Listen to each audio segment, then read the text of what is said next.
Awas hati-hati. An-nadhafatu minal iman, kebersihan bagian dari iman. Itu hadis palsu. Jadi kalau Anda sedang belajar ilmu hadis, kemudian disebutkan istilah sunnah, maka yang dimaksud istilah sunnah adalah istilah yang sama dengan pengertian hadis.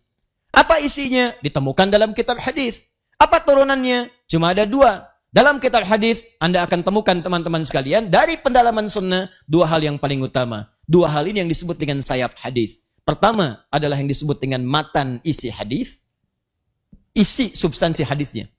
Yang kedua, yang disebut dengan sanad, silsilah orang-orang yang meriwayatkan hadis sampai kepada Nabi SAW. Transmisi periwayatan.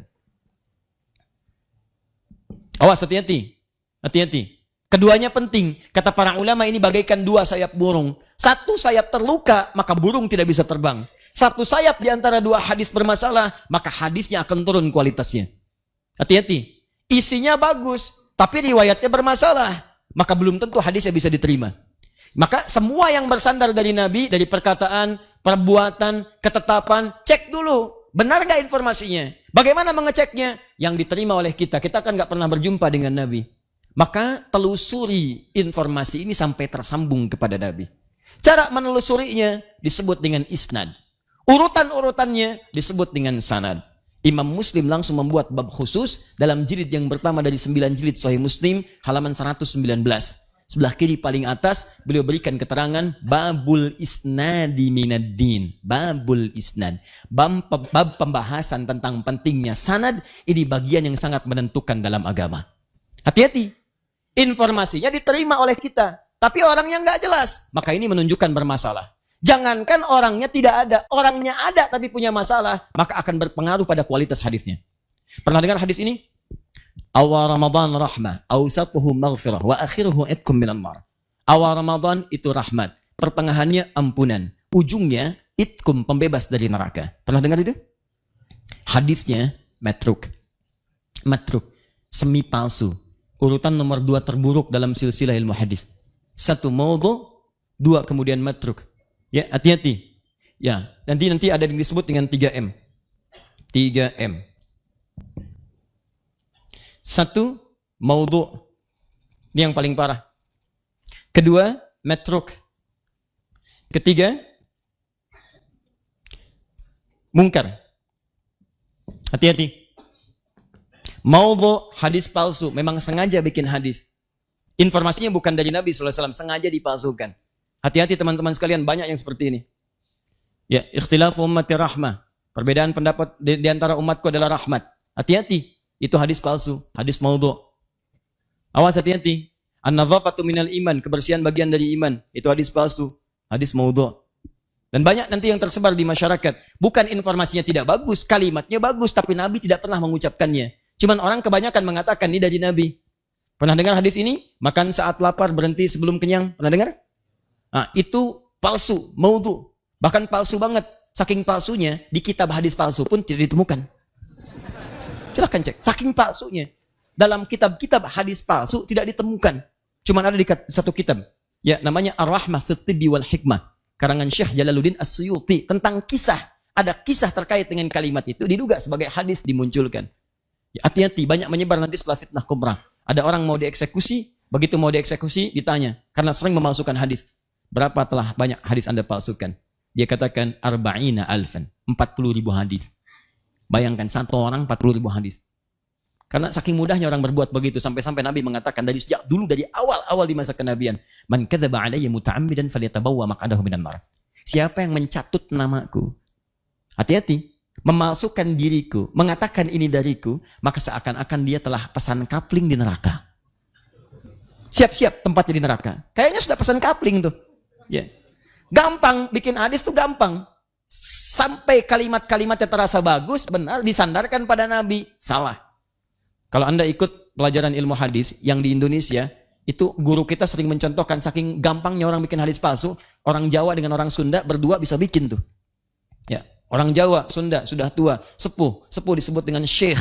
2 orang sepuh disebut dengan syekhan.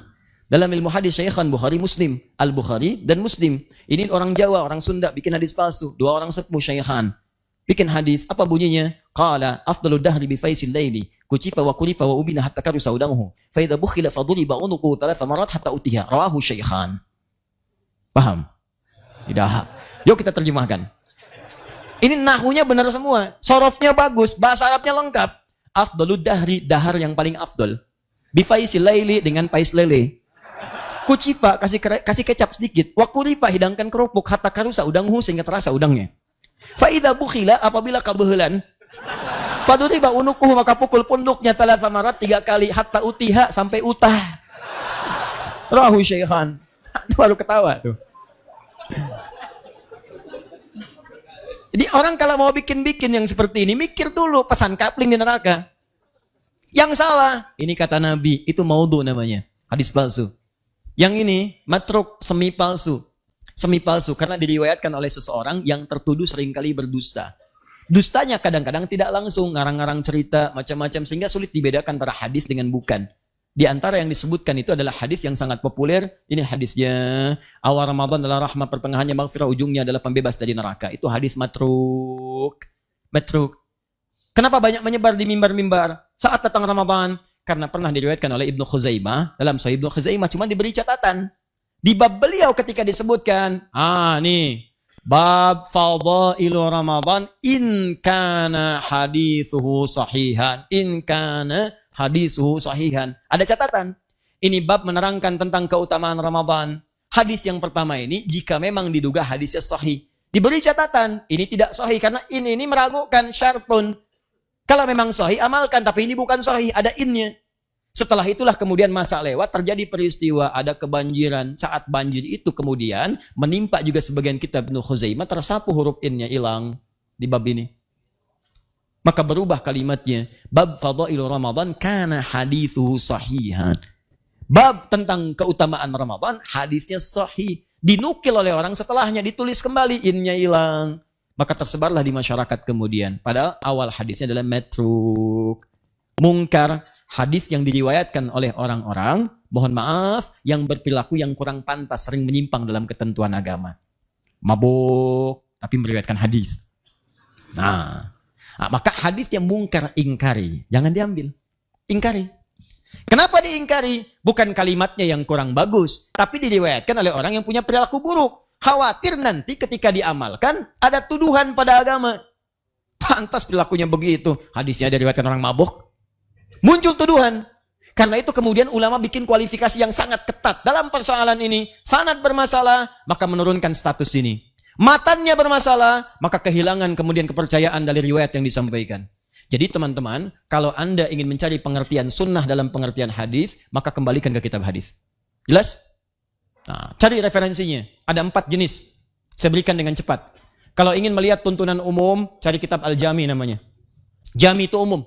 Misal, saya ingin melihat tuntunan Nabi dalam kitab hadis tentang persoalan yang umum. Bab bisnis, bab tentang iman, bab tentang mencari pengetahuan, bab tentang pemerintahan, bab tentang rumah tangga, cari kitab Al-Jami. Al-Jami itu sesuatu yang masih umum, komprehensif. Di antara yang paling populer ada kitab namanya Al-Jami As-Sahihil Musnad Al-Mukhtasar min umuri Rasulillah sallallahu alaihi wasallam wa sunanihi wa ayyamihi. Ulang. Karena terlampau panjang, singkat dengan Sahih Al-Bukhari yang meriwayatkan Imam Al-Bukhari. Terdiri dari 95 bab. Setiap babnya berisi beberapa hadis-hadis tuntunan Nabi sallallahu alaihi wasallam. Bab pertama Kitabul Iman. Panduan meningkatkan iman. Jadi kalau antum, maaf ya, iman sedang naik turun, pengen stabil, naik, nggak pernah turun. Maka bagaimana caranya? Lihat sunnahnya. Di mana sunnah ditemukan? Di kitab hadisnya. Apa kitabnya? Jami' Sahih. Sahih Al-Bukhari. Buka bab pertama, namanya Kitabul Iman. Ada 57 hadis. Pelajari itu semua, amalkan dalam kehidupan, maka iman Anda akan terasa naik, dan tidak pernah turun. Paham di sini? Nah, ini yang disebut dengan pengertian sunnah dalam pengertian ilmu hadis. Kedua, ada yang disebut dengan sunan. Sunan, awas hati-hati. Ada sunan dalam pengertian kitab hadis. Sekarang banyak istilah sunan tuh. Awas hati-hati. Bawa ke cerita, bawa ke macam-macam. Ya, ada sunan kitab, ada sunan Kalijaga, ada sunan Kalijodo, ada sunan Kaliciliwung, ada macam-macam. Ya, nah, kita kembalikan. Kalau disebutkan sunan dalam pengertian ilmu hadis, maka itu yang dimaksud kitab-kitab hadis yang disusun berdasar urutan fikih.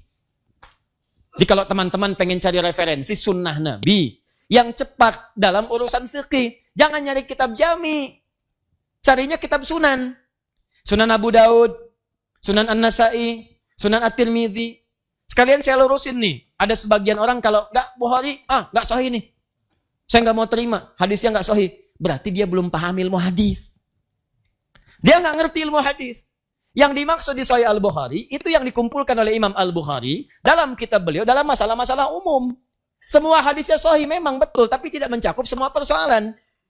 Yang dikumpulkan oleh beliau saat hidup, beliau meninggal, nggak ngumpulin lagi. Datang Imam Muslim meninggal, nggak ngumpulin lagi. Karena dua-duanya sudah ada metode pengumpulan yang umum, maka ulama setelahnya mengumpulkan dengan metode berbeda. Untuk memberikan spesialisasi. Nih yang umum udah banyak nih, kita konsentrasi aja di bidang fikih.